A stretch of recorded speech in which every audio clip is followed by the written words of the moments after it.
There are two kinds of altars essentially, based on the results that they produce.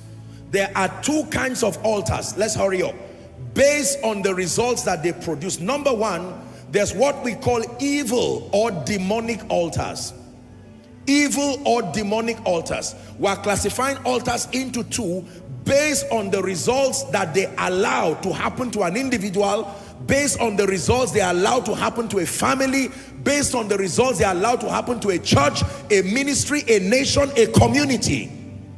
Number one, there are evil or demonic altars. What does this mean? A system of authorization that allows the operation of darkness to prevail within a life, a family, a community on legal grounds. I'll take that again. That an evil or demonic altar is a system of authorization set up to allow the operation of darkness, demons, operations of Satan within a life, within a family, within a community on legal basis. Demonic altars. Demonic altars. Causing mayhem consistently. Causing setbacks consistently. Please look at me. There are individuals, there are families, you will be learning, who are victims of these demonic altars. There is absolutely nothing they do that works. Give that person a job. His creativity is there, his intelligence is there, but in the presence of a demonic altar, something will happen within that company that brings the person out. To such a person, favor or defeat, whatever, it makes no difference. Whether you give the person money or leave the person in that situation, the lot has been determined already. Because like you'll be learning, altars have a voice, and their voices give instructions, and the realm of the spirit obeys their instructions to the latter. If they say destroy, that's the instruction that will happen, until someone else says restore. If they say create setback among all the men, even if it's after 100 years, that is the result, that is the instruction that will be obeyed. Altars have voices, and the realm of the spirit, once it is legitimate, it will obey it. Someone came tonight, and as I'm teaching, there's an anger rising in your spirit, because this negotiation table, you have to join today and say, no way, it comes to an end. These evil speakings against my destiny, evil speakings against my family, in spite of the fact that I am saved, I am not yet walking in the experience of liberty. Evil or demonic altars. You find the presence of these altars in lives, in families, in communities. Do you know the reason why, like you'll be learning, we have invented a name for the consistency of obedience to the instructions that altars bring? We call them patterns. Patterns is an instruction that the same outcome must manifest in the life of people within a predefined family, a predefined region. That is why it doesn't matter whether one person is in America and another person is in Russia. It's the same experience they will have, because it's an instruction coming from the realm of the spirit. Are we together?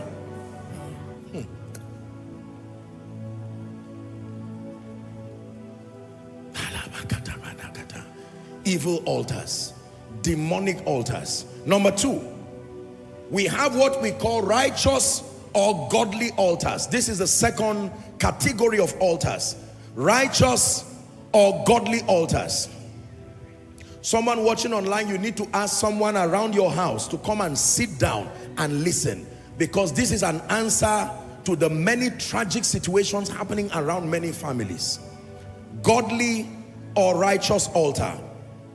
Like the negative side, it is also a system of authorization that is set up, watch this, to allow the operations of the Holy Spirit, the operation of angelic forces, the operations of the Word of God to work profitably for that individual or that family. A righteous or godly altar is a system of authorization, a system of cooperation set up that allows the Holy Spirit, that allows the angelic realm or angelic beings, that allows the word of God to work profitably for an individual. The Bible shows us clearly that there are these two kinds of altars. Judges chapter 6, please.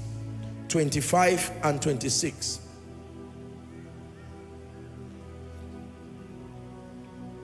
And it came to pass the same night that the Lord said unto him, Koinonia, follow carefully, take thy father's young bullock, this is Gideon, and even the second bullock of 7 years old, it says, and throw down the altar of Baal. Did you read that in your Bible? There is such a thing called the altar of Baal. That altar was funding something that was happening in the life of God's people and oppressing the people. Are we together now? It says that who built it? Your father. Read it there. That Gideon's father, sincerely maybe, built that altar. And most likely, perhaps, maybe the person that was even gone already, and yet the altar was still speaking. There were people who were profiting because of this altar. God himself said it's called the altar of Baal. He says, cut it down by the grove that is in it. And then when you are done, it says, now build an altar unto the Lord. Don't leave it there. Two kinds of altar. Because in any case, if you want things to change, you don't just tear down, you also build up. Now you understand what he told Jeremiah, that I have set you over kingdoms and I have given you power to tear down, to uproot, and then to rebuild. Let's finish that scripture. It says, build an altar unto the Lord upon the top of this rock in the ordered place, and take the second bullock and offer a burnt offering with the wood of the grove, and then which you cut down, and so on and so forth. So we see here that there are demonic altars and there are godly altars of righteousness. This is very powerful. How do you know that an altar is functioning in a life? I will tell you. How do I know what kind of altar is at work or is powering the results in my life? You can know the presence of an altar in any life by the consistency of patterns and occurrences that happen. The consistency of patterns and occurrences that happen. The consistency of patterns and occurrences that happen. Whether positively or negatively, the consistency of patterns that happen. Widespread poverty, widespread prosperity, widespread increase, widespread defeat, widespread open doors. Everybody in the family, 10 children, one is in South Africa, one is in Nigeria, one is in America, and all of them are mysteriously prospering. Of course, doing their due diligence, but that there is a mysterious force backing them. Consistency of patterns and occurrences. Please lend me your attention. There are various kinds of occurrences that believers can use to test the presence of altars and to test what kind of altar is speaking in your life. Hallelujah. I think it was when I was doing Let Them Have Dominion or so, I thought about a few things that can follow people. There are families, their own issue is mysterious occurrence of sicknesses, bodily infirmity, to the point that medicine has agreed today that you literally, there is, through genetics, there can be transference of problems. Is that true?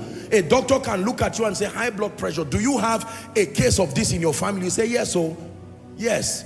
My father died of high blood pressure. My grandfather died of high blood pressure. Or my grandfather died of prostate. My father died of prostate. And they say, you're a young man. That means you need to begin to manage this. Let me tell you the truth. Once you see consistency of occurrence, is beyond willpower. There is an altar. There is an altar. How about those who never have longevity of impact? They will start, but they never finish. Something eventually destroys them. If it's in ministry, there will be one trouble somewhere. Some trouble, some scandal, something that tears them down. If it's a businessman, one trouble, in one day, he can turn from grass to grace. So you find out that when those people achieve things, they can't celebrate it because they suspect that the story is not over, and they are right.